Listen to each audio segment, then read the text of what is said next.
এরকমই একদিন রাত্রে হঠাৎ সুইটির ঘর থেকে আসা একটা খিলখিলে হাসির শব্দে চমকে ঘুম থেকে উঠে বসেন সুইটির মা।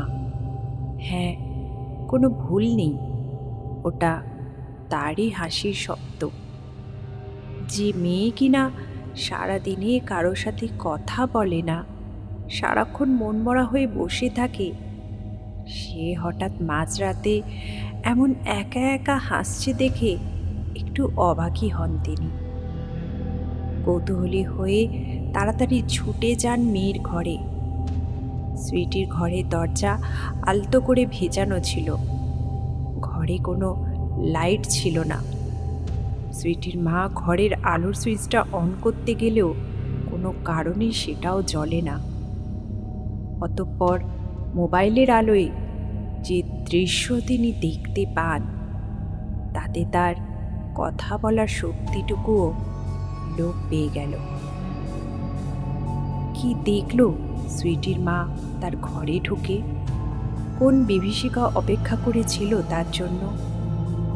কোন রহস্য লুকিয়ে আছে এই ভয়ঙ্কর পরিণতির পেছনে? জানতে হলে আপনাদের শুনতেই হবে ওরাকারা সাসপেন্স স্টোরি চ্যানেলের এবারের পরিবেশন কলমে শ্রীয়ের ডাকিনমারির মাঠ। গল্পটি আপনাদের কেমন লাগলো কমেন্ট বক্সে অবশ্যই কিন্তু আপনাদের মতামত জানাবেন। আর যদি গল্পটি ভালো লেগে থাকে তাহলে বন্ধু, পরিবারবর্গ এবং আত্মীয় স্বজনের সঙ্গে অবশ্যই শেয়ার করবেন। যারা যারা চ্যানেলটি এখনও সাবস্ক্রাইব করেননি তাদের কাছে অনুরোধ রইল, প্লিজ আমাদের চ্যানেলটি সাবস্ক্রাইব করবেন। আসুন তাহলে শুনে নিই ওরাকারা সাসপেন্স স্টোরি চ্যানেলের আজকের পরিবেশন ডাকিনমারির মাঠ।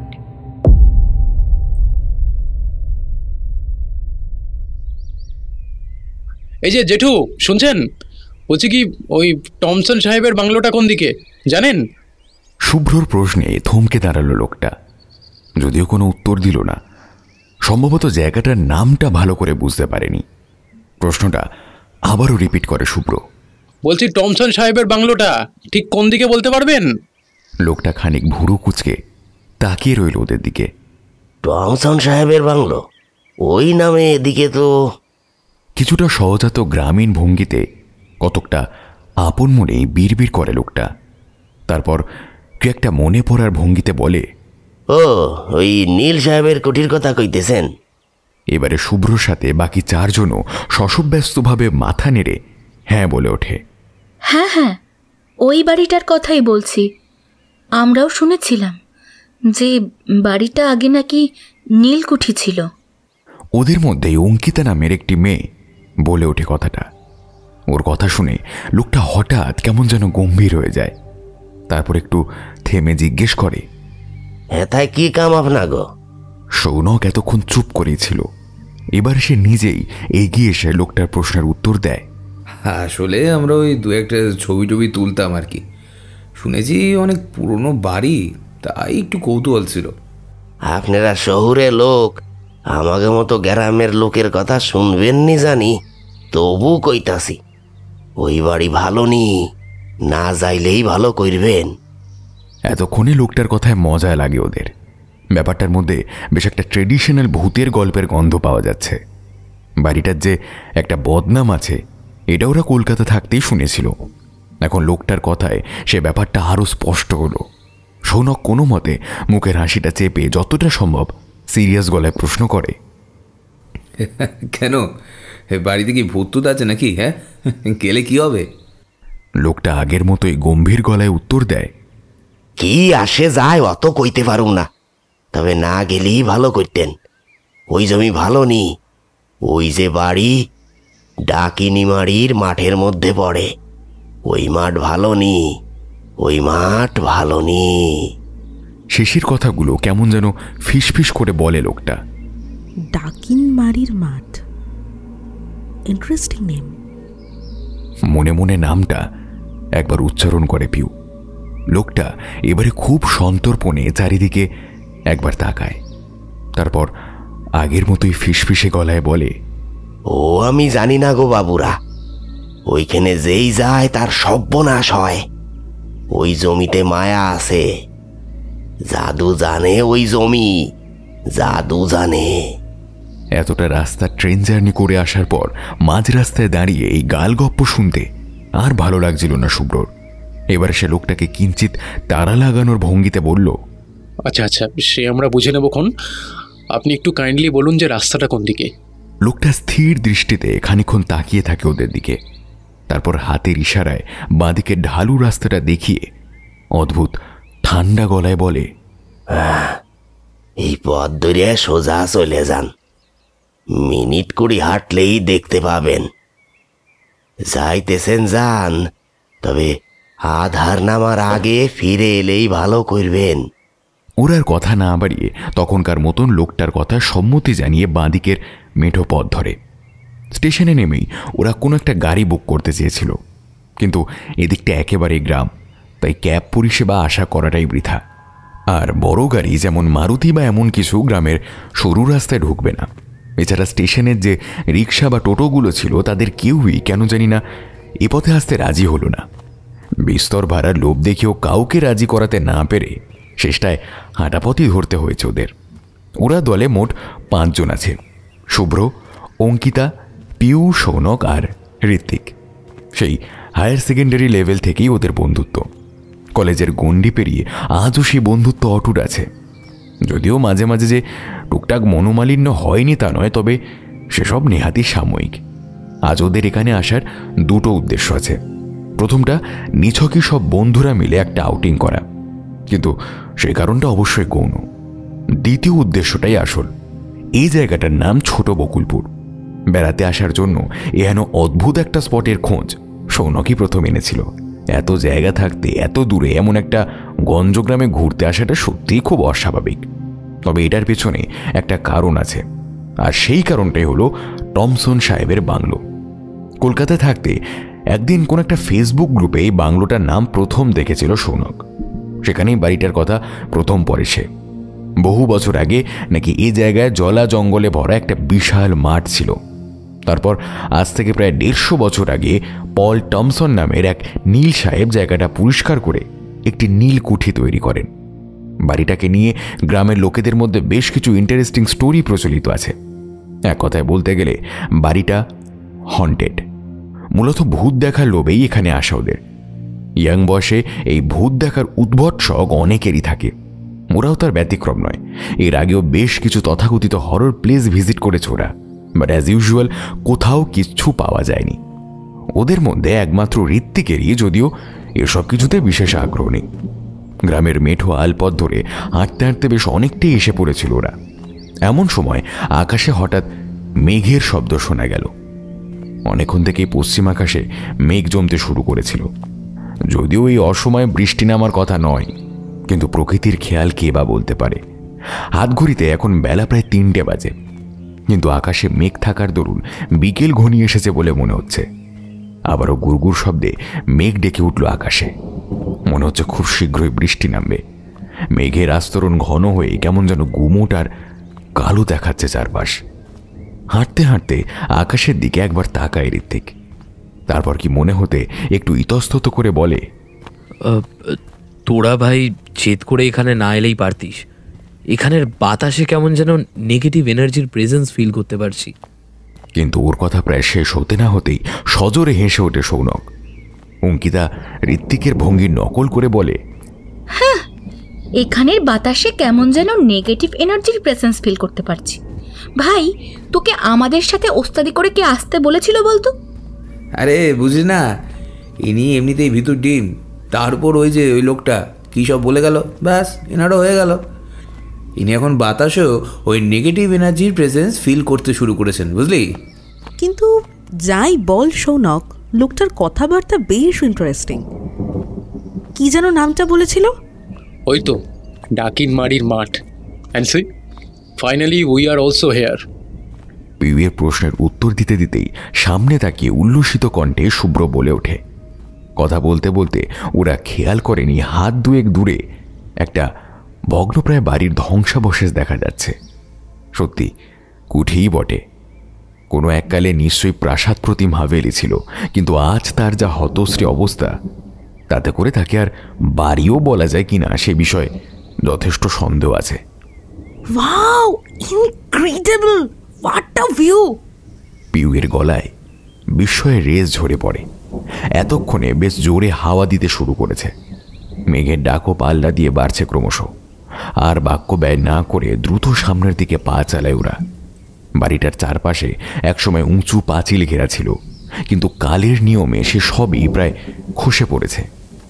নিজ অস্তিত্বের প্রমাণস্বরূপ এখন পাঁচিলের কতগুলো ভাঙাচোরা ইট অবশিষ্ট আছে শুধু। লোহার গেটের একটা দিকও কাত হয়ে হেলে পড়েছে এখন। গেট পেরিয়ে লাল মোরাম বিছানো পথ সোজা ভেতরে চলে গেছে। পথের দুধারে একসময় সাহেবের স্বাদের বাগানও ছিল হয়তো। এখন যদিও আগাছা ঝোপঝাড় ছাড়া বিশেষ কিছু অবশিষ্ট নেই। একটা প্রকাণ্ড চাপা গাছ শুধু গেটের পাশে মাথা তুলে দাঁড়িয়ে আছে। ফুলের ভারে মাথা প্রায় নুইয়ে পড়েছে গাছটার। পুরনো ইটের ভিজে গন্ধের মাঝে চাপা ফুলের মিষ্টি গন্ধ যেন বাতাসে এক টুকরো আদুরে সুবাস ছড়িয়ে দিচ্ছে। বাড়িটার প্রাচীনত্বের মধ্যেও অদ্ভুত একটা অব্যক্ত সৌন্দর্য লুকিয়ে আছে। বোধ করি সেই প্রাচীন সৌন্দর্যের প্রতি মোহিত হয়ে এক দৃষ্টিতে কিছুক্ষণ তাকিয়েছিল সবাই। হঠাৎ একটা কর্কশ গলার ডাকে চমকে ঘুরে তাকায় তারা। ডাকিন মারির মাঠ, ভেলকি পোতার হাট, মরণ পারে রাইলে ডাক, এথায় গিয়ে বাসা বাঁধ। একটা লোকটার পরনে একটা ময়লা ফতুয়া ও ছেঁড়া লুঙ্গি, চোখের দৃষ্টি অদ্ভুত ঘোলাটে, মাথার চুল উস্কো খুস্কো, কিছুটা অবিন্যস্ত। রাস্তার একধারে ওদের থেকে কিছুটা দূরেই দাঁড়িয়ে আছে লোকটা। স্থির দৃষ্টিতে বাড়িটার দিকে তাকিয়ে আছে সে। মাঝে মাঝে অপ্রকৃতস্থের মতন আপন মনে হেসে চলেছে। তবে লোকটার আচার আচরণ নিশ্চিতভাবেই বলে দিচ্ছে যে সে বদ্ধ উন্মাদ। এবারে ওদের দিকে তাকায় লোকটা চোখের দৃষ্টি অদ্ভুত শীতল আর স্থির। সেদিকে তাকিয়ে কেমন যেন অস্বস্তি হয় ওদের দিকে তাকিয়েই আবার হেসে ওঠে লোকটা।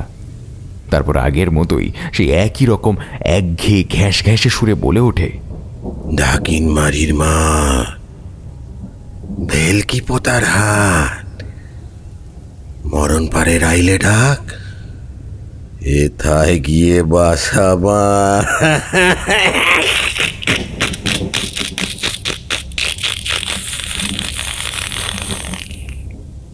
ছড়াটা বলতে বলতেই দূরের মেঠো আলপথ ধরে গ্রামের দিকে এগিয়ে যায় লোকটা। দূর থেকে এখনো তার কর্কশ হাসির শব্দ ভেসে আসছে। দিনের আলো ম্লান হয়ে এসেছে প্রায়। বড় বড় ফোঁটায় বৃষ্টিও নামতে শুরু করেছে বেশ। আচ্ছা চল না ভেতরে যাই, অ্যাটলিস্ট অসময় বৃষ্টিতে ভেজার থেকে তো ভালোই। মুহূর্তের জন্য লোকটার কথায় কেমন যেন বিহ্বল হয়ে গেছিল সবাই। শুভ্রর ডাকে সম্বিত ফেরে ওদের। লোকটার কথা মাথা থেকে মুছে বাড়িটার দিকে পা বাড়ায় ওরা। বাইরে বৃষ্টির দাপট ভালোই বেড়ে উঠেছে। বিষণ্ণ সন্ধ্যায় মেঘাচ্ছন্ন আকাশ, গুরু গুরু মেঘের গর্জন আর বিদ্যুতের অবিরাম ঝলকানিতে গ্রামের নিস্তব্ধ প্রান্তরগুলো যেন মুখর হয়ে উঠেছে। গ্রামান্তের নির্জন পথ আর বর্ষণসিক্ত ভাষাহীন নির্জন অন্ধকার মিলেমিশে প্রকৃতির বুকে এক অব্যক্ত রহস্যময় কুহুক সঙ্গীত রচনা করেছে। কোথায় যেন কার প্রিয়জন হারানোর আর্তনাদ বেদনা অন্তর্নীল হয়ে আছে আজকের এই মায়াবী সন্ধ্যায়। বাতাসের দীর্ঘশ্বাসে মিশে আছে কি এক অদ্ভুত অজানা বিরহ। এমন সন্ধ্যায় যেখানে মানুষের বাড়ি ছেড়ে বেরোতে ইচ্ছা করে না, সেখানেই পাঁচটা ছেলে মেয়ে নিহাতি শখের বসে পড়ে আছে বাড়ি থেকে বহু দূরে কোনো এক অজানা প্রান্তরের ভগ্ন জরাজীর্ণ একটা পুরো বাড়ির ভেতরে বসে আছে। বাড়িটার অবস্থা সত্যি শোচনীয়। বাজের শব্দে ভাঙা দেওয়ালগুলো যেভাবে কেঁপে উঠছে তাতে মনে হচ্ছে যে কোনো মুহূর্তে হুড়মুড় করে ভেঙে পড়বে যেন। দোতলার কোণের দিকে একটা ঘর অপেক্ষাকৃত মজবুত দেখে শুভ্ররা 5 জন আপাতত সেখানেই আশ্রয় নিয়েছে। সাথে আনা শতরঞ্চিটা পেতে গোটা কয়েক মোমবাতি জ্বালিয়ে বেশ গুছিয়ে বসেছে ওরা। বাইরে একঘেয়ে বৃষ্টির শব্দ আর ঘরের ভেতর মোমবাতির আলো আঁধারি মিলেমিশে ওদের ঘিরে আশ্চর্য এক রহস্যময় জগৎ সৃষ্টি করেছে যেন। ক্যামেরায় সারা বাড়িটার প্রায় গোটা 15-20 ছবি আর বেশ কয়েকটা ভিডিও শ্যুট করা হয়েছে। যদিও ভাঙা খিলান, জরাজীর্ণ কাঠের রেলিং, জমজমাট বাঁধা অন্ধকার আর ধুলো বালির স্তূপ ছাড়া কিছুই তেমন পাওয়া যায়নি প্রায়। দূর, এত দূর এসেও সেই বোগাস। আরে ভূত টুত কিছুই হয় না ভাই। কথাটা বলেই বড়সড় একটা দীর্ঘশ্বাস ফেলে সৌনক। তা তুই কি আশা করেছিলি রে? ভূত এখানে নতুন বউ সেজে তোর জন্য অপেক্ষা করবে বুঝি? অঙ্কিতা, তুই শুধু শুধু ওর পেছনে লাগছিস। ও কিন্তু ভুল কিছু বলেনি। এত দূর এসেও যদি ভূতের দর্শন না পাই, মনটা কিন্তু সত্যি খারাপ হয়ে যাবে মাইরি। বন্ধুকে সাপোর্ট করতে করতে তোরে ঘরে বলে ওঠে শুভ্র। ঋত্বিক এমনিতে চুপচাপ, কিছু বললে বন্ধুদের মাঝে পড়ে পাছে কোনো খিল্লি শুনত এই ভয়ে খুব একটা কথা বলে না সে। তার উপর এমন একটা দমবন্ধকর ভুতুরে পরিবেশ এসে থেকেই কেমন যেন অস্বস্তি লাগছে তার। ভূত দর্শন নিয়ে বন্ধুদের এই অহেতুক কৌতূহল মোটেই ভালো লাগছিল না তার। এতক্ষণ চুপ করেই সবার কথা শুনছিল ঋত্বিক। এইবারে একটু অসহিষ্ণু হয়ে খানিক বিরক্তির সুরেই বলে ওঠে সে, আরে বাবা, এই ভর সন্ধেবেলা এমন একটা পরিবেশ, তোদের কি এই সমস্ত অলক্ষণে কথাবার্তা না বললেই চলছে না? আরে ভাই, মানিস না মানিস, জানিস শাস্ত্রে বলেছে। ওর কথা শেষ হওয়ার আগেই ফোরন কাটে সৌনক। উফ, ওই এলেন আমাদের শাস্ত্রজ্ঞ পণ্ডিত মশাই। পিউও তার সাথে তাল মেলায়। আমার কি মনে হয় বলতো ঋত্বিক, তোর উপর না মাঝে মাঝে ওই সেকেলের ঠাকুমা দিদিমা গোছের প্রেতাত্মা ভর করে। লক্ষণ অলক্ষণ যত সব ব্যাকডেটেড মার্কার রাবিশ কথাবার্তা। বন্ধুদের অপমানগুলো নির্বিকারে হজম করতে করতে এবার ঋত্বিকের মাথাটা বেশ গরম হয়ে ওঠে। সেও এবার পাল্টা প্রতিবাদ করে। তোরা আমাকে যতই উল্টো পাল্টা বলিস না কেন, এটা কিন্তু ভুলে যাস না আমি যে ফ্যামিলি থেকে বিলং করি সেখানে শাস্ত্র নিয়ে পড়াশোনা তোদের চেয়ে ঢের বেশি আছে। আর আমার মাথা গরম করাস না।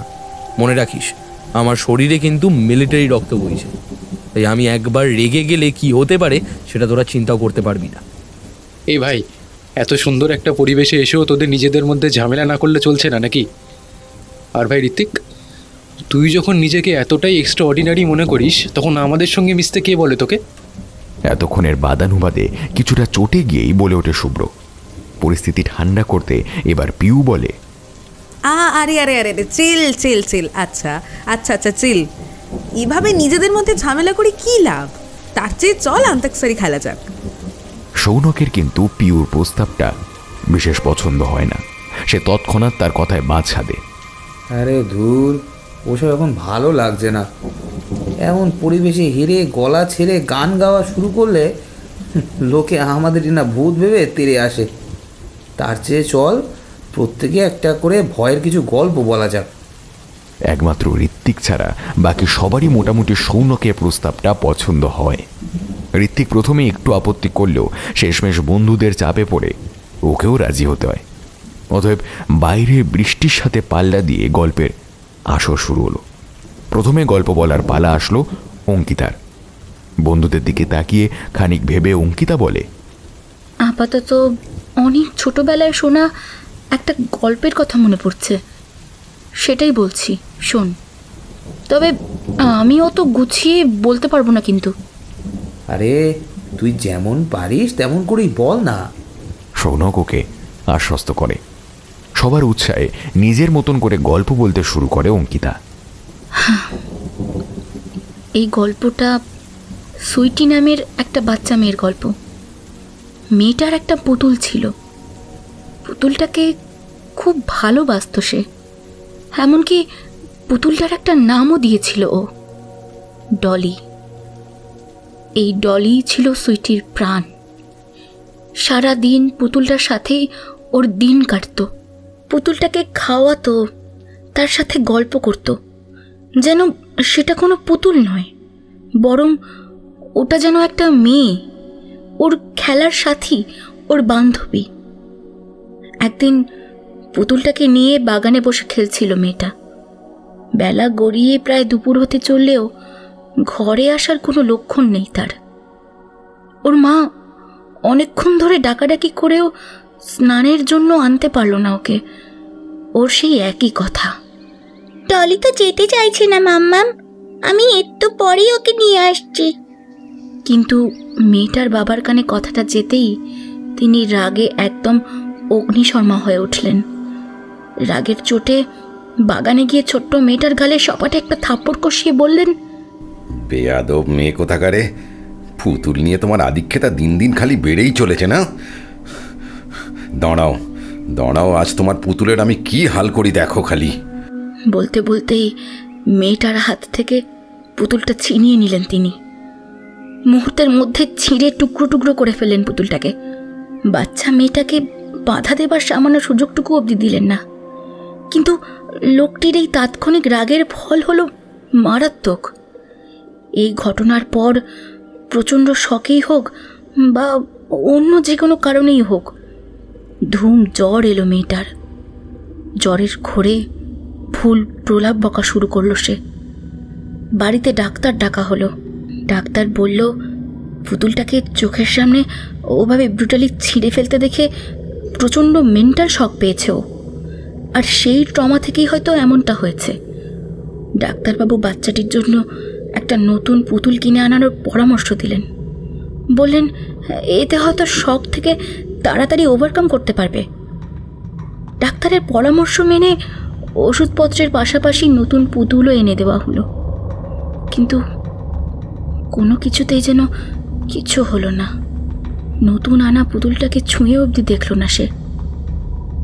দিন দিন কেমন যেন নিষ্প্রাণ হয়ে যেতে থাকলো মেয়েটা। সারাদিন চুপ করে বসে থাকে, কারোর সাথে কোনো কথা বলে না। খাওয়া দাওয়াও প্রায় বন্ধ হয়ে যায় তার। মেয়েটার মা নিজেও মেয়েটাকে নিয়ে ভীষণ দুশ্চিন্তায় পড়েন। সারাদিন চোখে চোখে রাখার চেষ্টা করেন মেয়েটাকে। এভাবেই একটার পর একটা দিন কেটে যাচ্ছিল, যদিও মেয়েটার অবস্থার কোনো উন্নতিই হচ্ছিল না। এরকমই একটা দিন রাত্রে হঠাৎ সুইটির ঘর থেকে আসা একটা খিলখিলে হাসির শব্দে চমকে ঘুম থেকে উঠে বসেন ওর মা। হ্যাঁ, কোনো ভুল নেই, ওটা সুইটিরই হাসির শব্দ। যে মেয়ে সারাদিনে কারোর সাথে কথা বলে না, সারাক্ষণ মন মরা হয়ে বসে থাকে, সে হঠাৎ মাঝরাতে এমন একা একা হাসছে দেখে একটু অবাকই হন তিনি। কৌতূহলী হয়ে তাড়াতাড়ি ছুটে যান মেয়ের ঘরে। সুইটির ঘরের দরজাটা আলতো করে ভেজানো ছিল। সেটা খুলতেই মেয়েকে দেখতে পান তিনি। অন্ধকার ঘরে খাটের এক প্রান্তে দরজার দিকে পেছন করে বসে আছে সুইটি। হাত নেড়ে নেড়ে কার সাথে যেন কথা বলছে সে। সুইটির মা ঘরের আলোর সুইচটা অন করতে চান, কিন্তু যে কোনো কারণেই হোক আলোটা জ্বলল না।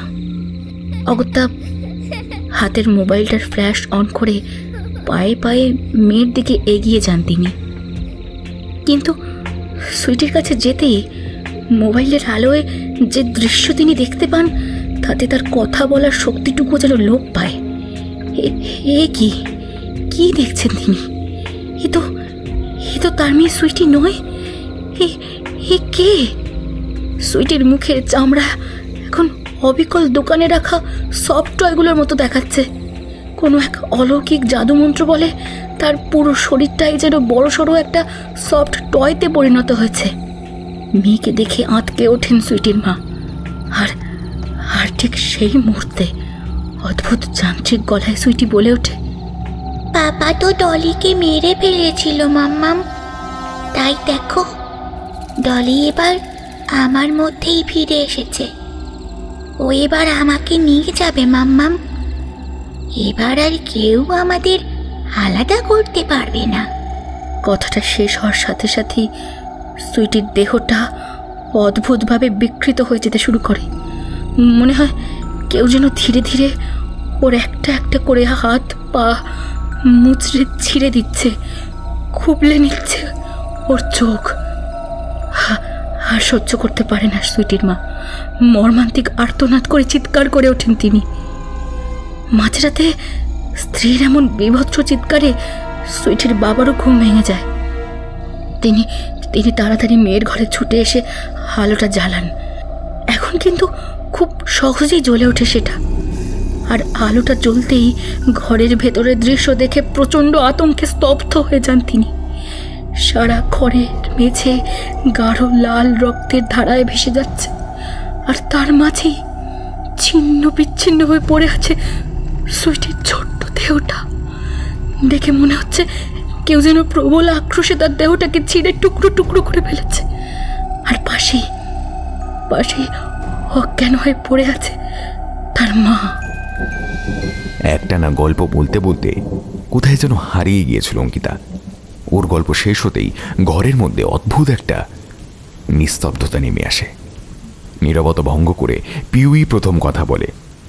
অঙ্কিতার পিউদের বাড়ি পাশাপাশি, খুব ছোট থেকেই নিবিড় বন্ধুত্ব ওদের, ফলে একে অপরের জীবনের সমস্ত খুঁটিনাটি জানে ওরা। অঙ্কিতার গল্পটা শেষ হতে একটা দীর্ঘশ্বাস ফেলে ওর কাঁধে আলতো একটা হাত রাখে পিউ। তারপর মৃদু গলায় বলে, আসলে কি জানিস, সমস্ত গল্পের মধ্যে দিয়ে মানুষ নিজের জীবনেরই নানা ছোট বড় গল্প বলতে চায়। ছোটবেলায় একবার কাকু তোর সাধের পুতুলটা ছিঁড়ে ফেলায় তোর যা অবস্থা হয়েছিল আমার আজও মনে আছে সেটা। তারপর থেকেই পেডিওফোবিয়া মানে পুতুল বা এই জাতীয় সফট টয়গুলোর উপর অদ্ভুত একটা ভীতি তৈরি হয় তোর। ভয়ের গল্প বলতে গিয়ে নিজের ভয়টাই আসলে আমাদের সঙ্গে শেয়ার করছিস তুই। মনের অবচেতনে কোথাও একটা গিয়ে তুই হয়তো এখনো ভুলতে পারিসনি ঘটনাটা। আসলে জীবনের তুচ্ছ থেকে তুচ্ছ জিনিসগুলো অনেক সময় আমাদের কাছে খুব গুরুত্বপূর্ণ হয়। তাদের সাথে জড়িয়ে থাকে আমাদের স্মৃতি, আমাদের ইমোশনস। ছোটবেলায় তোর ডাকনাম যে মিষ্টি ছিল এটা আমাদের সকলেরই জানা, আর এইটুকু বুঝতে আমার কোনোই অসুবিধা হয়নি যে আজকে তোর এই গল্পে আমাদের সেই মিষ্টি সুইটি হয়ে উঠেছে। পিউয়ের কথার কোনো উত্তর দেন অঙ্কিতা। চুপ করে মাথা নিচু করে বসে এক মনে কি যেন ভাবতে থাকে সে।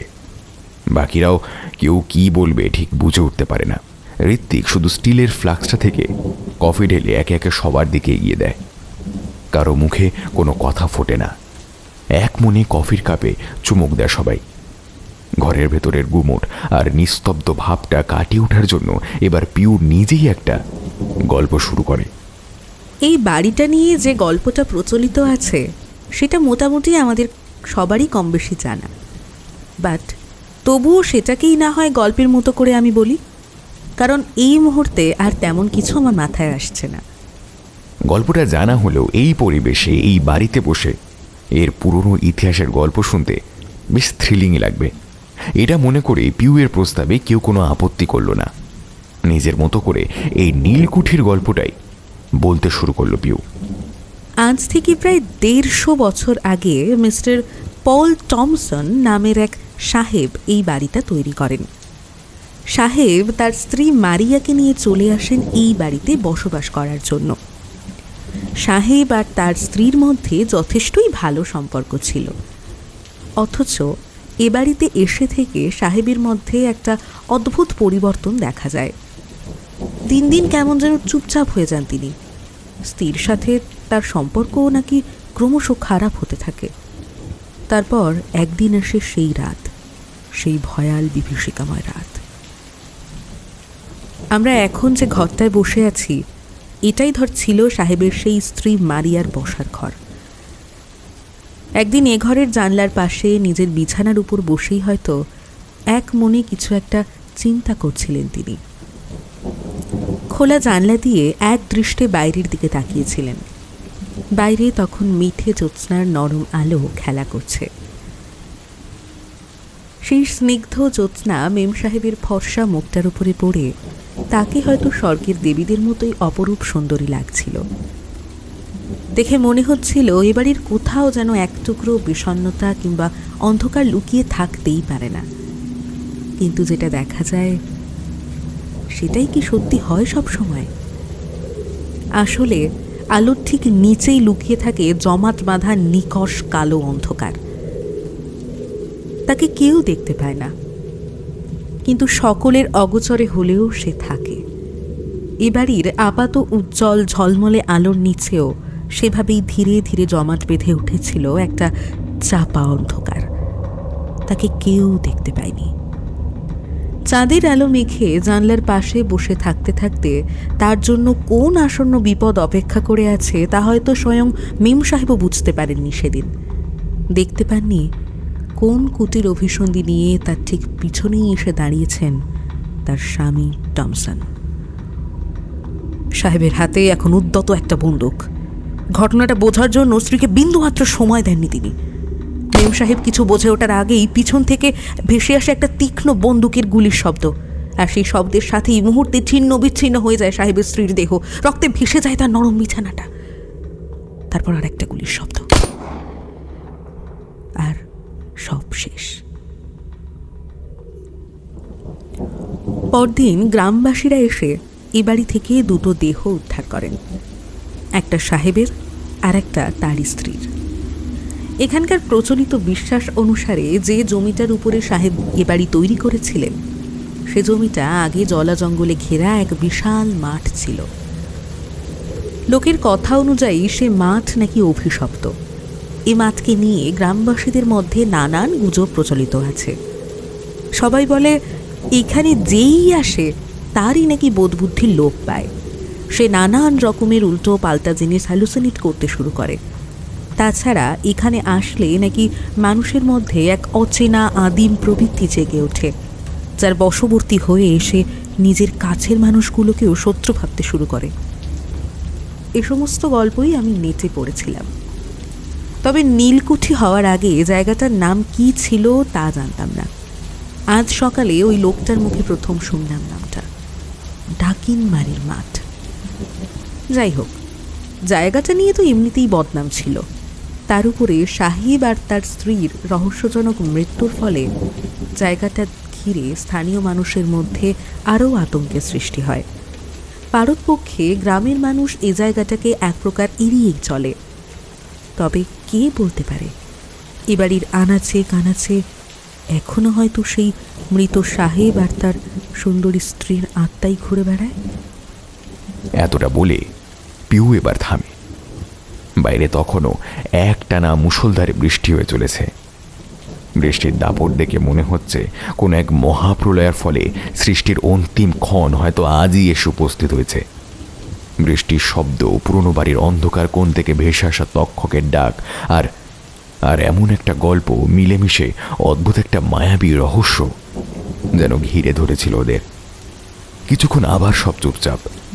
এবারে সৌনক প্রথম কথা বলে, একটু রহস্যময় কণ্ঠে সে বলে, সাহেবের তার স্ত্রীকে খুন করার পেছনে যে এই জমির অভিশাপ কাজ করছিল, কিংবা তিনি যে পাগল হয়ে গেছিলেন, এমনটাও তো নাও হতে পারে। এর পেছনে হয়তো তৃতীয় কোনো অ্যাঙ্গেলও থাকতে পারে। আমি এখন যে গল্পটা বলবো সেটাই তৃতীয় অ্যাঙ্গেলকে বেস করেই। কে বলতে পারে সাহেবের গল্পটাতেও হয়তো এমন কিছুই হয়েছিল। সৌনকের কথার উত্তরে কেউ কোনো জবাব দেয় না। সকলের নীরব সম্মতি নিয়ে সৌনক তার গল্প শুরু করে। এই গল্পটা আমাদের মতোই এমন একটা 5 বন্ধুর গ্রুপের গল্প। সুবিধার জন্য ধরে নিলাম যে গল্পগুলোর নাম ছিল A, B, C, D R E। এদের মধ্যে A, B আর C হলো ছেলে, অ্যান্ড D আর E মেয়ে। তো এই 5 বন্ধুও আমাদের মতোই কোনো একটা পোড়া বাড়িতে ঘুরতে যাবে বলে ঠিক করলো। প্ল্যান করলো একটা হন্টেড হাউসে গিয়ে তার একটা গোটা রাত কাটাবে। সেই মতো কোনো একটা অখ্যাত গ্রামের তথাকথিত ভুতুরে কোনো বাড়িতে গিয়ে উপস্থিত হলো তারা। সেখানে পৌঁছাতে পৌঁছাতে সন্ধ্যা হয়ে গেল। বাড়িটার একটা ঘর কোনো রকম পরিষ্কার করে সেখানেই রাতটা কাটিয়ে দেবে বলে ঠিক করলো ওরা। কিন্তু সন্ধ্যাটা যেন কিছুতেই কাটতে চাইছিল না। অগত্যা টাইম পাস করার জন্য প্রত্যেকে একটা করে গল্প বলতে শুরু করলো। সব কিছুই ঠিকঠাক চলছিল। হঠাৎ একটা গল্পের মাঝখানে ওদের ঘরের মোমবাতিগুলো না আচমকা একটা দমকা হাওয়া যেন বন্ধ হয়ে গেল, আর সাথে সাথেই সমস্ত ঘরটা নিশ্চিদ্র নিকোষ কালো অন্ধকারে ঢেকে গেল। হঠাৎ এমন অন্ধকার হয়ে যাওয়ায় প্রথমটা সবাই একটু চমকে উঠল, কিন্তু ওদের সেই বিহ্বল ভাবটা কেটে ওঠার আগেই অন্ধকারের মধ্যে থেকে একটা মেয়েলি কণ্ঠের মর্মান্তিক আর্তনাদ ভেসে এল। কণ্ঠটা ওদের চেনা, ওদেরই এক বান্ধবী ডিয়ের কণ্ঠ। মেয়েটার চিৎকারের শব্দে সবাই ব্যস্ত হয়ে ওঠে।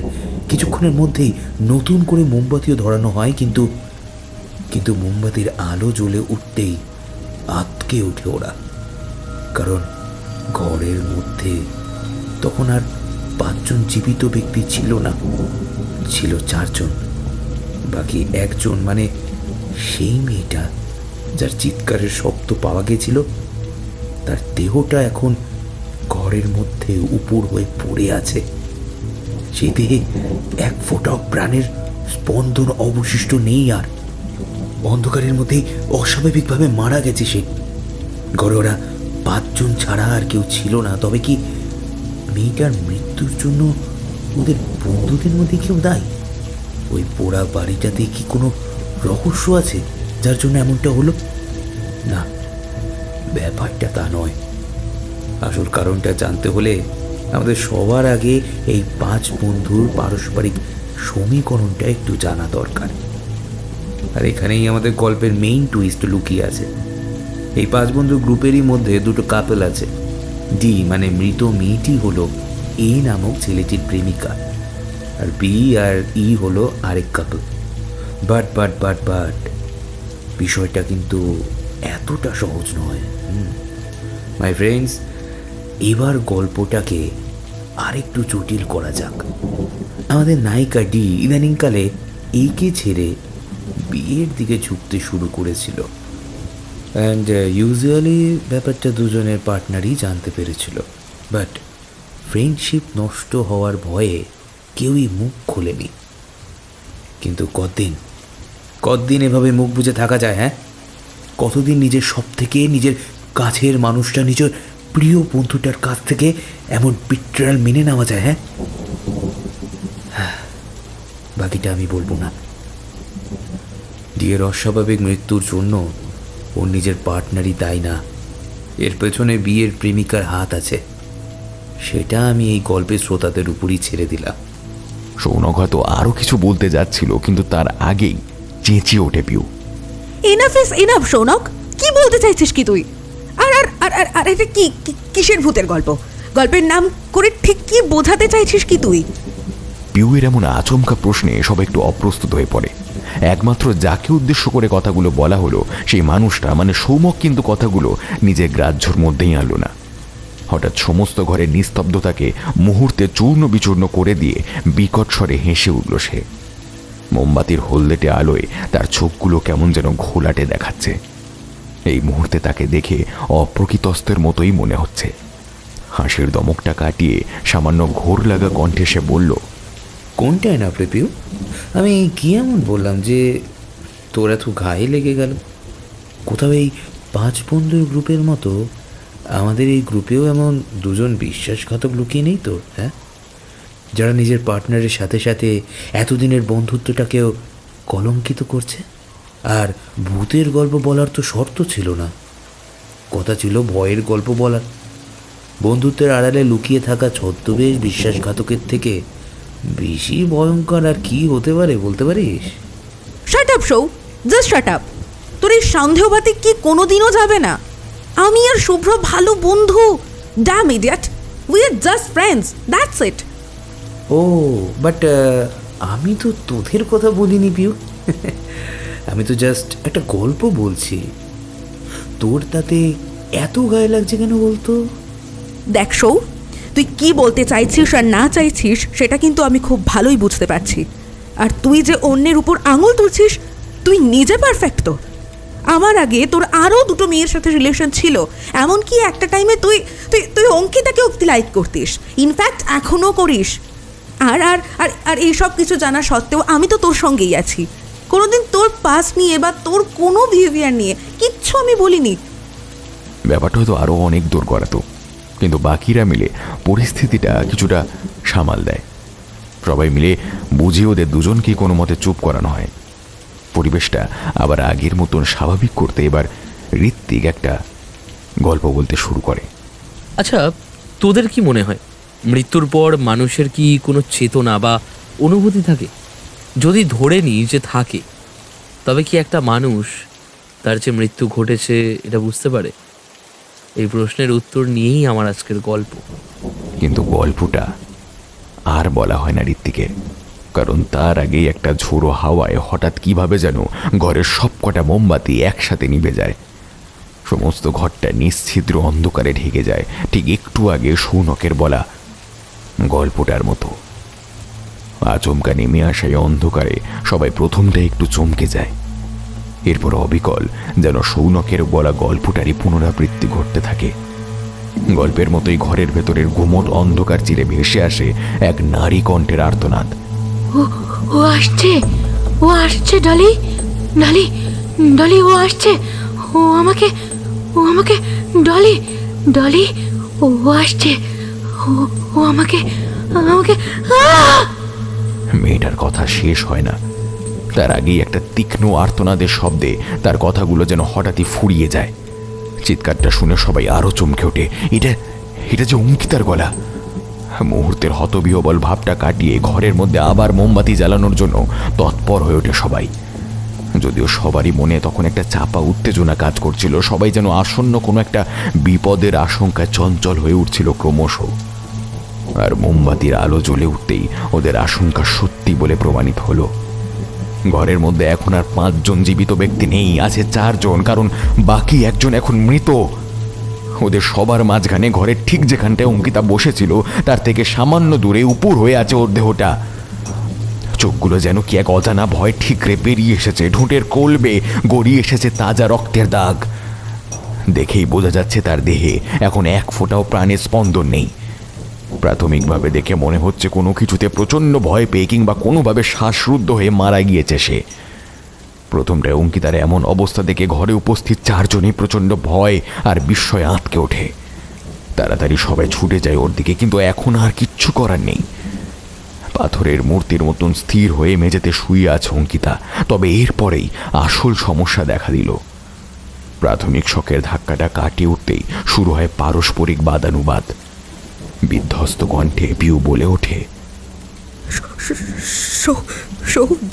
গল্পটার সাথে বাস্তবের এত এত মিল কিভাবে হতে পারে? কিভাবে হতে পারে? কি বলতে চাস তুই? হ্যাঁ, অঙ্কিতার মৃত্যুতে আমার হাত আছে?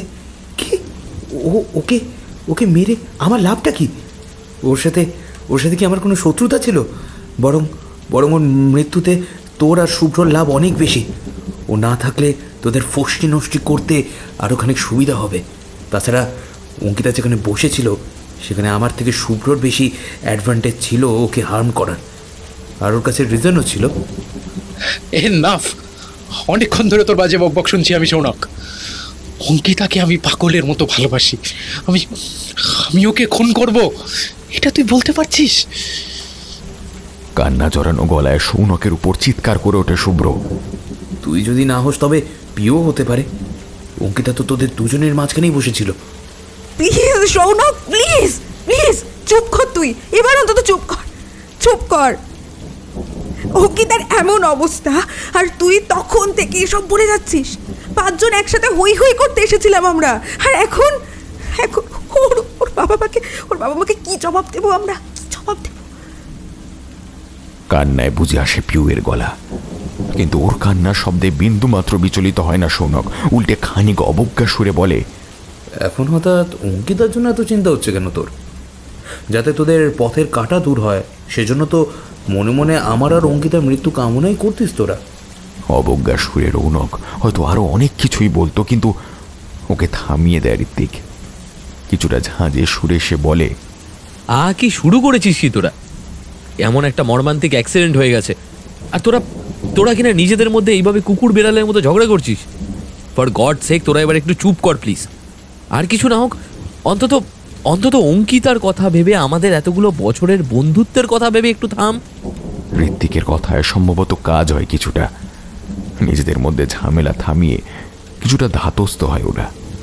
পিউ ধরা গলায় জিজ্ঞেস করে, কি করবি এখন? আমাদের তো এক্ষুনি থানায় খবর দেওয়া উচিত। সৌনক কিংবা শুভ্র কোনো উত্তর দেয় না। ঋত্বিক বলে, থানায় তো অবশ্যই খবর দেওয়া উচিত, কিন্তু বাইরের অবস্থা দেখছিস, এর মধ্যে বেরোবি কি করে? তাছাড়া এই গন্ড গ্রামে এত রাতে দোকানের মধ্যে থানাই বা কি করে খুঁজে পাবো? তাহলে তাহলে এখন এখন কি হবে? কি হবে এখন? কাঁপা কাঁপা গলায় আবার জিজ্ঞেস করে পিউ। কি আর হবে, রাতটা কোনো মতে এভাবেই কাটাতে হবে এখানে। তারপর কাল সকাল হলেই লোকাল থানায় খবর দিতে যেতে হবে। যান্ত্রিক কণ্ঠে উত্তর দেয় সৌনক। মিনিট খানেক কেউ আর কোনো কথা বলে না। অঙ্কিতার নিথর দেহটার দিকে এক দৃষ্টিতে কিছুক্ষণ তাকিয়ে থাকে ওরা। আমার আর এই ঘরে থাকতে ভালো লাগছে না রে। আমি ওকে এভাবে দেখতে পাচ্ছি না। আমি একটু বারান্দা থেকে ঘুরে আসছি। চাপা বিষণ্ণ কণ্ঠে কথাটা বলেই ঘর থেকে বেরিয়ে যাচ্ছিল শুভ্র, কিন্তু সৌনকের কথায় আবার থমকে দাঁড়ায় সে। একা একা যাচ্ছিস কোথায়? শুধুই হাওয়া খেতে যাচ্ছিস নাকি এই বাড়ি ছেড়ে পালাতে চাইছিস? সৌনকের গলায় মৃদু কটাক্ষের রেশটা নজর এড়ায় না কারো। পিউ আর ঋত্বিক দুজনেই কিছু একটা বলতে যাচ্ছিল, কিন্তু তার আগেই ওদের বাধা দিয়ে শুভ্র বলে ওঠে, দেখ, তোর সাথে তর্ক করার মতো কোনো মন বা ইচ্ছে আমার নেই। আমার বাইরে যাওয়া নিয়ে তোর যদি এতই অসুবিধা থাকে, তুই চ আমার সঙ্গে। সৌনক আর কোনো উত্তর দেয় না। শুভ্রর পেছন পেছন সেও ঘর ছেড়ে বারান্দার দিকে পা বাড়ায়। ওদের চলে যাওয়ার পর ঋত্বিক আর পিউ দুজন ঘরের দু কোণে চুপ করে স্থানুর মতন বসে থাকে। কারোর মুখে কোনো কথা নেই, চোখের পলক ফেলতেও যেন ভুলে গেছে ওরা। সারা ঘরে অদ্ভুত একটা বিষণ্ণতা ছেয়ে আছে। চুপ করে বসে থাকতে থাকতে নিজেদের অজান্তে কি এক অতলান্তিক ভাবনার সাগরে ডুবে গিয়েছিল ওদের মন। হঠাৎ বাইরে থেকে একটা ভারী কিছু ভেঙে পড়ার মতন শব্দ ভেসে আসে, আর সাথে সাথেই একটা আর্তনাদের শব্দ শোনা যায়। শব্দটা কানে যেতেই চমকে উঠে দাঁড়ায় ঋত্বিক। বাইরে সৌনকের গলা শোনা যাচ্ছে। শব্দটা লক্ষ্য করে মুহূর্তে দৌড়ে ঘরের বাইরে বেরিয়ে আসে ঋত্বিক। পিউ ওর পিছু নেয়। কিরে কি হয়েছে? ওটা ওটা কিসের শব্দ ছিল? কি হয়েছে নাকি? কিসের শব্দ ছিল ওটা? বাইরে বেরিয়ে সৌনককে দেখতে পেয়ে তড়িঘড়ি জিজ্ঞেস করে ঋত্বিক। সৌনক সম্ভবত ওদেরকে ডাকার জন্য ঘরের দিকে আসছিল। কেমন যেন অস্থির হয়ে আছে, অসম্ভব টেন্স দেখার চোখে। তৎক্ষণাৎ ঋত্বিকের কথাগুলোর কোনো উত্তর দিতে পারে না। শুধু হাত দিয়ে বারান্দার কোণের একটা দিকে ইশারা করে সৌনক। সারা বারান্দাটা নিকষ অন্ধকারে ঢেকে থাকায় আপাততভাবে কিছুই চোখে পড়ে না ঋত্বিকদের। দুরু দুরু বুকে মোবাইলের ফ্ল্যাশটা অন করে ধীরে ধীরে সৌনকের দেখানো কোণটার দিকে এগিয়ে যায় ওরা। কিছুটা এগোতেই পিউয়ের গলা থেকে একটা চাপা আর্তনাদ বেরিয়ে আসে। সামান্য দৃশ্য দেখে ঋত্বিকও আঁতকে ওঠে। এই মুহূর্তে ওরা যেখানে দাঁড়িয়ে আছে তার ঠিক কিছুটা দূরেই বারান্দার রেলিংয়ের একটা পাশ ভেঙে নিচে গিয়ে পড়েছে। উপর থেকে মোবাইলের আলোয় নিচের দৃশ্যটা বেশ স্পষ্ট দেখা যাচ্ছে। ভাঙা রেলিংয়ের সাথে শুভ্র রক্তাক্ত দেহটাও মাটিতে পড়ে আছে। বৃষ্টির জল আর রক্তের ঘন লাল রং মিলেমিশে ধুয়ে যাচ্ছে সারাটা উঠোন। দৃশ্যটা দেখে আর দেরি করে না ঋত্বিক। তড়িঘড়ি সিঁড়ি বেয়ে ছুটে যায় নিচের দিকে। দ্রুত চলে আসে উঠোনের সেই দিকটায় যেখানে শুভ্রর দেহটা পড়ে আছে। মাত্র কয়েকটা মিনিট কেটেছে হয়তো, কিন্তু এরই মধ্যে বৃষ্টির জলে শুভ্রর সমস্ত জামা কাপড় ভিজে সপসপে হয়ে গেছে। ওর কাছে গিয়ে পাগলের মতন ওকে ডাকতে থাকে ঋত্বিক। এই শুভ্র, এই শুভ্র, কথা বলছিস না কেন? এ ভাই ওঠ, এই শুভ্র, এই। শুভ্রর তরফ থেকে কিন্তু কোনো সাড়া পাওয়া যায় না। মাটির উপর ছিদ হয়ে পড়ে আছে সে। ওর খোলা চোখ দুটো এখন অদ্ভুত রকমের স্থির। মাথার পেছন থেকে গড়িয়ে আসা চটচটের তরল লাল পদার্থটা বৃষ্টির জলের স্রোতে একটু একটু করে ধুয়ে যাচ্ছে। পিউকে দেখে মনে হচ্ছে ওর দেহে এখন একটু সার নেই যেন। ঋত্বিক নিচে নেমে যাওয়ার পর বারান্দাটার এক কোণে চুপ করে হাঁটু মুড়ে বসে পড়েও। ঘোলাটে দৃষ্টিতে স্থির হয়ে তাকিয়ে থাকে জমাট বাঁধা অন্ধকারের দিকে। সৌনক ওর থেকে কিছুটা দূরেই স্থানুর মতন দাঁড়িয়েছিল। প্রায় মিনিট খানেকের মধ্যেই আবার দোতলায় ফিরে আসে ঋত্বিক। বন্ধুদের দিকে তাকিয়ে কাঁপা কণ্ঠে সে বলে, শুভ্র আর আর কথাটা শেষ করে নাও। কিন্তু এটা এটা হলো কি করে? পরপর দুটো অ্যাক্সিডেন্ট। আপন মনেই যেন খানিকটা স্বগতোক্তি সুরেই কথাটা উচ্চারণ করে ঋত্বিক। হঠাৎ পিউ উঠে দাঁড়ায়, যেন এইমাত্র ঋত্বিকের কথাটা শুনে কিছু একটা মাথায় এসেছে ওর। অ্যাক্সিডেন্ট? অ্যাক্সিডেন্ট তো নয়। নিজের মনে মনে কথাটা বিড়বিড় করেও ধীরে ধীরে এগিয়ে যায় সৌনকের দিকে। আর তারপরেই হঠাৎ সৌনকের জামার কলারটা চেপে ধরেও। অ্যাক্সিডেন্ট নয়, এখানে আমাদের নিয়ে আসার প্ল্যানটা কার ছিল মনে আছে? এই যে এই স্কাউন্ডারটার, ও খুন করেছে অঙ্কিতা আর শুভ্রকে। ওই করেছে এই সব কিছু। কি শত্রুতা ছিল তোর ওদের সাথে? বল, কি শত্রুতা ছিল? আমাদেরকে বাঁচিয়ে কেন রেখেছিস? কেন? আমাদেরকেও মেরে ফেল আমাদেরকেও। কি হলোটা কি? কথা কেন বলছিস না তুই? খুন কর, আমাদেরকেও খুন কর। আয়। পিউ, কি করছিস? কি ছাড় ওকে। ঋত্বিক কোনো মতে সৌনকের কাছ থেকে সরিয়ে আনে পিউকে। সৌনক বোধ করি এমন কিছুর জন্য প্রস্তুত ছিল না।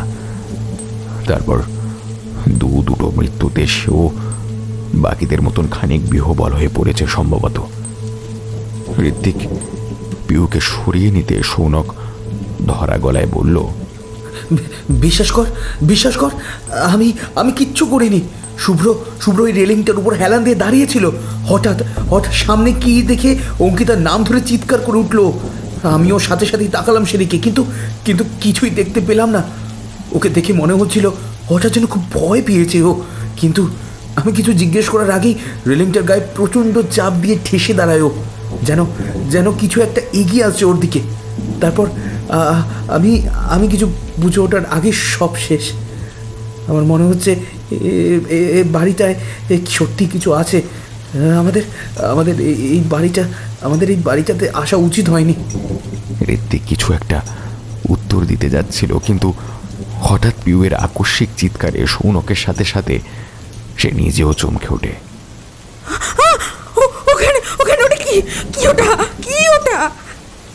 দূর অন্ধকারের মধ্যে কি একটা দেখে আর্তনাদ করে ওঠে পিউ। ওর চিৎকারে ঋত্বিক আর সৌনক সেই দিকে ঘুরে তাকায়। কিছুক্ষণের মধ্যেই ব্যাপারটা বুঝতে পারে ওরা। বারান্দার ওপাশে একটা ঝাঁকড়া গাছ আছে। ওদিকটা অন্ধকার, ফলে গাছটাকে ঠিক বোঝা যাচ্ছে না। হঠাৎ দেখলে মনে হচ্ছে অন্ধকারের মধ্যে দোতলার সমান সমান একটা মানুষ দাঁড়িয়ে আছে। বাইরের অঝোর ধারায় বৃষ্টি পড়ছে এখনো। মায়াবী অন্ধকারের মধ্যে ভিজে বাতাসে বাগানের চাঁপা ফুল গাছটার মিষ্টি সৌরভ ভেসে আসছে। এমন পরিবেশে অন্ধকারে দাঁড়িয়ে, তার উপর যেখানে দুটো সদ্য মৃত্যু ঘটে গেছে, সেখানে এমন একটা কিছু দেখে ভয় পাওয়াটা মোটেও স্বাভাবিক নয়। সে কথাটাই বলতে যাচ্ছিল ঋত্বিক, কিন্তু তার আগেই আবার পিউয়ের গলা শোনা যায়। ওই সাহেব দাঁড়িয়ে আছে ওখানে। ওর কপালের কাছটায় এখনো সেই গুলিটা বিঁধে আছে। রক্ত পড়ছে। ওর সারা মুখ, শরীর সব রক্ত ভেসে যাচ্ছে। সব ভেসে যাচ্ছে রক্তে, সব বসে যাচ্ছে। কি এক অজানা কারণে পাগলের মতন চিৎকার করতে শুরু করেছে পিউ।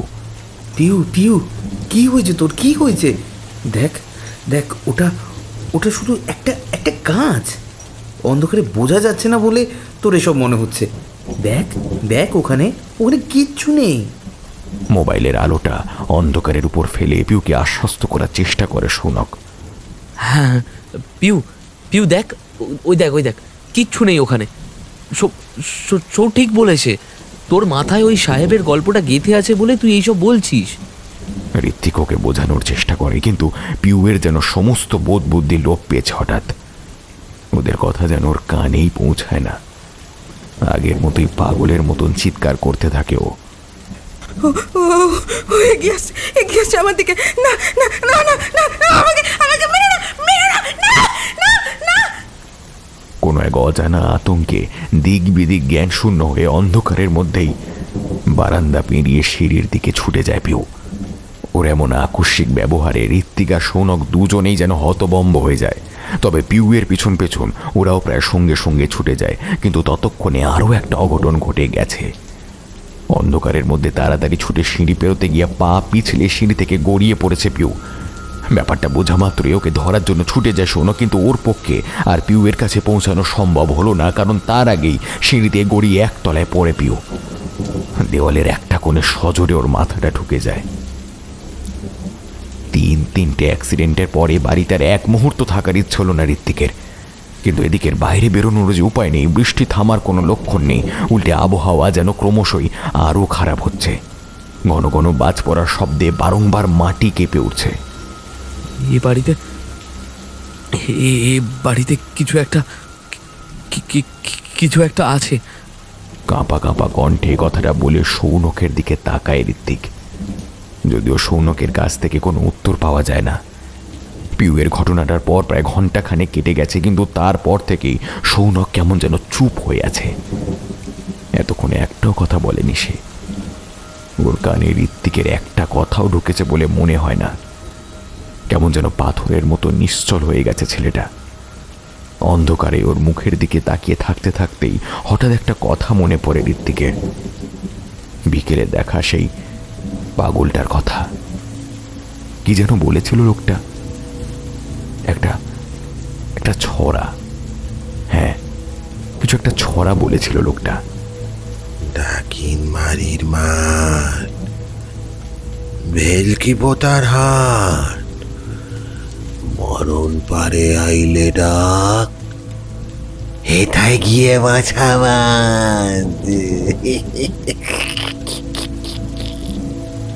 ছড়াটা মনে আসতেই যেন বিদ্যুৎ শিখার মতন একটা কথা মাথায় খেলে গেল ঋত্বিকের।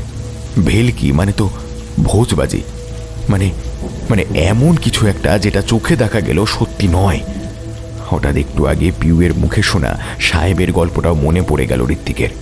এ বাড়িতে আসার পরই যে কোনো কারণেই হোক সাহেবের আচরণের মধ্যে নাকি পরিবর্তন আসতে শুরু করেছিল।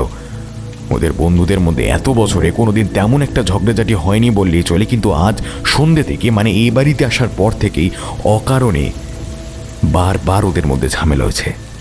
ছোট ছোট মনোমালিন্যগুলোর হঠাৎ করেই যেন দাবানলের আকৃতি নিতে শুরু করেছিল। ধীরে ধীরে সমস্ত ঘটনাগুলো মিলেমিশে একটা আশঙ্কা ফুটে উঠতে লাগলো ঋত্বিকের মাথায়। একটা ঠান্ডা ঝিমঝিমে অনুভূতি যেন একটু একটু করেও শির দাঁড়াবে উপরে উঠে আসতে লাগলো। ভেলকি পোতার ডাক, মরণ পাড়ের ডাক। কেটে কেটে চাপা কণ্ঠে শব্দ দুটো উচ্চারণ করলো ঋত্বিক। ভেলকি মানে চোখের ধোঁকা। গ্রামের লোক ঠিকই বলে এ জমি ভেলকি পোতার হাট। এই জমিটা নিয়ে প্রচলিত স্টোরিটা মেবি খুব একটা ভুল কিছু নয়। এখানে এমন কিছু একটা আছে যেটা মানুষকে হ্যালুসিনেট করতে বাধ্য করে। তাছাড়া এখানে এলে মানুষের স্বাভাবিক আচরণের মধ্যেও পরিবর্তন ঘটে। শুধু যে গল্প শোনায় বাড়ির সাহেবের মধ্যে পরিবর্তন এসেছিল তা নয়। খেয়াল করে দেখ, এখানে এসে থেকে আমরা অনেক বদলে গেছি। নিজেদের মধ্যে ছোটখাটো বিষয়গুলো নিয়ে ঝামেলা করছি। তাছাড়া অঙ্কিতার অ্যাস্থমা ছিল, খুব ভয় পেলে শ্বাসকষ্ট হতো। সম্ভবত প্রচণ্ড ভয় আর শ্বাসকষ্টের কারণেই হার্ট ফেল করেছিল। মনে আছে অন্ধকারের মধ্যে কি বলেছিল? হ্যাঁ, কোনো টলির কথা বলছিল। আর তার একটু আগে পুতুলের গল্পটা ও নিজেই বলেছিল। সেই গল্পে পুতুলটার নাম সম্ভবত ডলি ছিল। পিউ বলেছিল পুতুলে ভয় পেত অঙ্কিতা। সম্ভবত ওর অ্যাবসেন্ট মাইন্ডের এই ভয়টা থেকেই কিছু একটা হ্যালুসিনেট করছিল। যে ভয়টা মনের ভেতর জমাট বেঁধে থাকে, সেই ভয়টাই এখানে এলে প্রচণ্ড আকার ধারণ করে। অঙ্কিতা ছাড়া বাকি দুজনও কিছু না কিছু হ্যালুসিনেট করেই ভয় পেয়ে হিতাহিত জ্ঞান হারায়, আর তার থেকেই অ্যাক্সিডেন্টগুলো হয়। আমার বিশ্বাস আমরা যদি এখানে খুব বেশিক্ষণ থাকি তাহলে আমাদের অবস্থাও ওদের মতোই হবে। ফিসফিসে গলায় কথাগুলো বলেই ব্যস্তভাবে উঠে দাঁড়ায় ঋত্বিক। কিন্তু এতক্ষণ যাকে উদ্দেশ্য করে এতগুলো কথা সে বলেছে তার মধ্যে কিন্তু কোনো পরিবর্তন দেখা দেয় না। হঠাৎ করেই কেমন যেন জড় পদার্থের মতন আচরণ করতে শুরু করেছে সৌনক। বেশ বোঝা যায় পরপর এতগুলো অ্যাক্সিডেন্টের শকটা কিছুটাই মন থেকে সহ্য করতে পারেনি ছেলেটা। বাইরে অঝোরধারে বৃষ্টি হচ্ছে তখনও, কিন্তু এই পরিস্থিতিতে এখানে থাকাটা কিছুতেই নিরাপদ মনে হয় না ঋত্বিকের। একটা হ্যাঁচকা টান মেরে সৌনকের হাত ধরে ওকে ওঠাতেই যাচ্ছিল ঋত্বিক, হঠাৎ ঘরের কোণে কি একটা দেখে যেন চিৎকার করে ওঠে সৌনক। জমাট বাঁধা অন্ধকারটার দিকে ইশারা করে আর্তনাদ করে ওঠে ও। ওরা ওরা ওরা ওরা আমাদের নিতে এসেছে। কারা? কাদের কথা বলছিস তুই?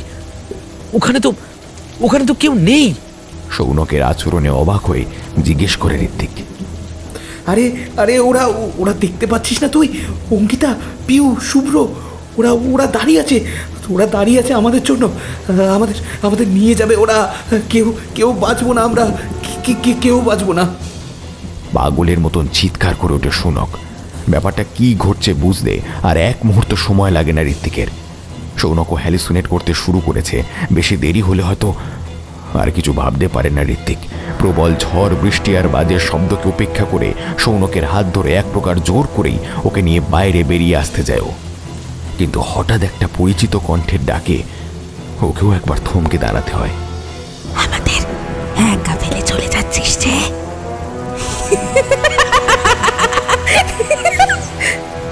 আমাদেরকে সাথে নিয়ে যাবি না বুঝি? যাবি না? কি রে, হই আমাদেরকে সাথে নিয়ে যাবি না?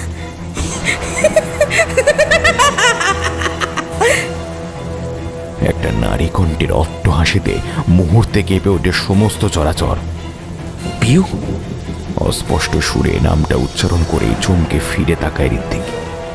হ্যাঁ, কোনো ভুল নেই, ওদের ঠিক পেছনটাতেই এখন দাঁড়িয়ে আছে সে। ঋত্বিকের হাতে ধরা মোবাইলের ফ্ল্যাশ লাইটের আলো স্পষ্ট দেখা যাচ্ছে তাকে। খিলখিল করে হাসছে সে। তার চোখে এখন ধীরে ধীরে ফুটে উঠছে অদ্ভুত একটা হিংস্র চাহনি। রক্ত আর ক্ষত মিলে মিশে চোখের একটা পাশ বিভৎস দেখাচ্ছে তার। কপালের থেকে গড়িয়ে আসা রক্তে তার বুকের কাছটা ভিজে লাল হয়ে আছে। কিন্তু সে একা নয়, একে একে শুভ্র আর অঙ্কিতাও এসে দাঁড়িয়েছে তার পাশে। আমাদের ফেলে কোথায় পালাবি ঋত্বিক? ওদের কণ্ঠস্বর যেন বহু দূর থেকে ভেসে আসে। আমি বলেছিলাম ওরা ফিরে এসেছে। দিক বিদিক জ্ঞান শূন্য হয়ে উন্মাদের মতন চিৎকার করে ওঠে সৌনক। ঋত্বিক বুঝতে পারে ও যা দেখছে এটা সত্যি নয়। এটা সত্যি হতে পারে না।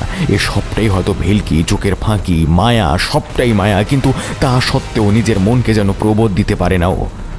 ওই তো সামনে দাঁড়িয়ে আছে ওরা হাসছে, পাগলের মতন হাসছে। ঋত্বিক বেশ বুঝতে পারে নিজের মস্তিষ্কের উপর থেকে একটু একটু করে নিয়ন্ত্রণ হারাতে শুরু করেছে। একটা অজানা ভয় আর আতঙ্কের মিশ্র অনুভূতি ধীরে ধীরে গ্রাস করছে ওদের সমগ্র চেতনা। ওই তো ওরা এগিয়ে আসছে ওদের কাছে, আরো কাছে, ভীষণ কাছে এগিয়ে আসছে। ওদের শীতল স্পর্শ অনুভব করতে পারছে ঋত্বিক। ওরা ডাকছে ওরা বিড়বিড় করে কি যেন একটা বলছে ওরা। প্রচন্ড আতঙ্কের মধ্যেও কথাগুলো কানে আসে ঋত্বিকের। একটা ছড়াটা ওর ভীষণ ভীষণ পরিচিত। বিশ্রী ঘ্যার ঘ্যারে কণ্ঠে ভাবলেশীন ভাবে ছড়াটা বলে চলেছে ওরা। ডাকিন মারির মাঠ, ভেলকি পোতার হাট, মরণ পারে রাইলে ডাক, হেতায় গিয়া বাসা বাঁধ। হঠাৎ একটা কান ফাটানো বাজের শব্দ আর চোখ ধাঁধানো আলোয় ঢেকে যায় চারদিক। বিকট একটা বাজের ধাক্কায় যেন কেঁপে ওঠে সমগ্র নীলকুঠি।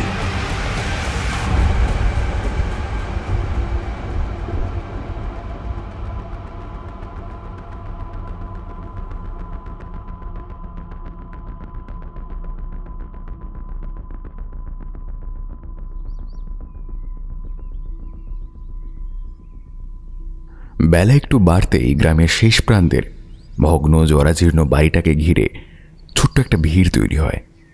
কাল গ্রামেরই একজন 5-5টা ছেলে মেয়ের একটা ছোট্ট দলকে এ পথে আসতে দেখেছিল। মূলত তার মুখ থেকেই গ্রামে ছড়িয়ে যায় খবরটা। ডাকিনমারির নীলকুঠিতে লোক এসেছে। জায়গাটার যেরকম বদনাম আছে তাতে করে এমন একটা খবর নিয়ে গ্রামের লোকের মধ্যে কৌতূহল হওয়াটাই স্বাভাবিক। ফলে দিনের আলো একটু ভালো করে ফুটতে নিছক কৌতূহলের বশেই একদল লোক বাড়িটাকে আর সেই সাহসী সব ছেলেপুলোদের দেখতে এসেছিল। নাহলে এমনিতে এ পথে কেউই বড় একটা আসতে চায় না। কৌতূহলী সেই গ্রামীণ জনতার দলই প্রথম আবিষ্কার করে ঘটনাটা। তারপর থেকেই বেলা বাড়ার সাথে সাথে একে একে বাড়িটাকে ঘিরে ভিড়ও বেড়েছে বেশ। স্থানীয় থানায় খবর দেওয়া হয়েছে। কিছুক্ষণ আগেই পুলিশ এসেছে। উৎসাহী জনতার ভিড় সরিয়ে লাশগুলোকে ধীরে ধীরে মর্গে পাঠানোর ব্যবস্থা করতে শুরু করেছে তারা। 5-5টা লাশ পাওয়া গেছে বাড়িটাতে। দুটো ছেলের দেহ বাড়ির উঠোনে পড়েছিল। সম্ভবত বাজ পড়ে মারা গেছে তারা। দেহ পুড়ে একদম কাঠকয়লার মতন কালো হয়ে গেছে প্রায়। বাড়ির একদম সামনের দিকে পড়েছিল বলে এই দুটো দেহই গ্রামবাসীদের চোখে পড়ে প্রথম, আর সেটা দেখেই থানায় খবর দেয় তারা। বাকি দেহগুলো পুলিশ এসে এইমাত্র আবিষ্কার করেছে। বাকিদের মধ্যে একটা মেয়েকে একতলায় সিঁড়ির কাছে মৃত অবস্থায় পাওয়া গেছে। মনে হয় কোনোভাবে দোতলা থেকে নামতে গিয়ে পা পিছলে পড়ে মারা গেছে। আর একজনকে ভেতরের দিকের উঠোনে পাওয়া গেছে। পাশে ভাঙা রেলিংয়ের অংশ দেখে পুলিশের আপাত অনুমান যে কোনোভাবে রেলিং ভেঙে পড়ে মারা গিয়েছে ছেলেটা। বাকি আরেকজন মেয়ের লাশ দোতলারই একটা ঘরে পাওয়া গেছে। কোনোভাবে হার্টফেল করে মারা গেছে সে। একটা রাতের মধ্যে 5-5টা অ্যাক্সিডেন্টাল ডেথ, সত্যি অবিশ্বাস্য। এতগুলো মৃতদেহ একসাথে দেখে গ্রামের ছেলে থেকে বুড়ো সবাই আঁতকে উঠেছে প্রায়। যে লোকটা গতকাল এই শহুরের ছেলে মেয়েগুলোকে প্রথমে এ বাড়িতে আসতে দেখেছিল, সে মাথা নেড়ে আক্ষেপের সুরে বলে, কইয়েছিলাম, এনাদের কইয়েছিলাম এ জমি ভালো নি। রাতের বেলা এখানে থাকতে কত মানা করিয়েছিলাম, শুনল না, কিছুতেই শুনল না। মরণ কপালে লেখা থাকলে তারে খন্ডাইবে এমন সাধ্য কার আছে? লোকটার কথা শেষ হতেই হঠাৎ ভিড়ের মধ্যে থেকে খ্যাক খ্যাক করে হেসে ওঠে একজন। পরনে একটা ময়লা ফতুয়া আর ছেঁড়া লুঙ্গি, চোখের দৃষ্টি অদ্ভুত ঘোলাটে, মাথার চুল উস্কো খুস্কো, কিছুটা অবিন্যস্ত। একটা পাগল কোথা থেকে যেন ভিড়ের মধ্যে এসে জুটেছে। হঠাৎ হাততালি দিয়ে ভিড় ঠেলে বেরিয়ে এলো পাগলটা। তারপর আপন মনেই কি যেন একটা বিড়বিড় করতে লাগলো সে। একটা ছড়া। ডাকিন মারির মা, ভেলকি পোতার হাট, মরণ পারে রাইলে ডাক, এথায় গিয়ে বাসাবা।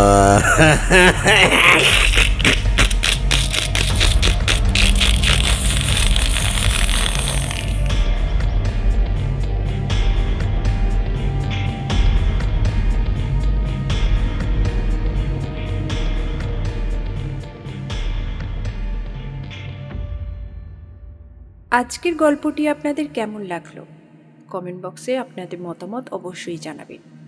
আপনাদের আর কি কি ধরনের গল্প পছন্দ সে সম্পর্কেও আপনাদের মতামত জানাবেন। যারা যারা এখনও চ্যানেলটি সাবস্ক্রাইব করেননি অথচ আমাদের গল্প পছন্দ করছেন, তাদের কাছে আবার অনুরোধ করছি, প্লিজ আমাদের চ্যানেলটি সাবস্ক্রাইব করুন। আমরা চেষ্টা করব আগামী সপ্তাহে আরেকটি দুর্ধর্ষ গল্প নিয়ে আপনাদের মনোরঞ্জন করার। ততদিন ভালো থাকুন, সুস্থ থাকুন, সঙ্গে থাকুন আর শুনতে থাকুন ওরা কারা।